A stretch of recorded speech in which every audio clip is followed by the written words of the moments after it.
Na aerodromu u Tripoliju goste iz Jugoslavije dočekao je predsjednik Revolucionarnog saveta pukovnik Gaddafi sa članovima saveta. Susret predsjednika Gaddafija sa predsjednikom Titom bio je veoma srdačan.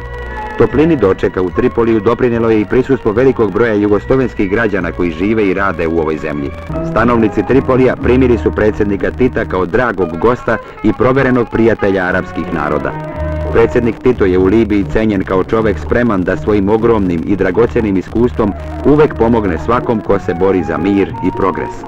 U zvaničnim državnim razgovorima, koji su vođeni u Narodnoj palati, najviše vremena posvećeno je krizi na Bliskom istoku.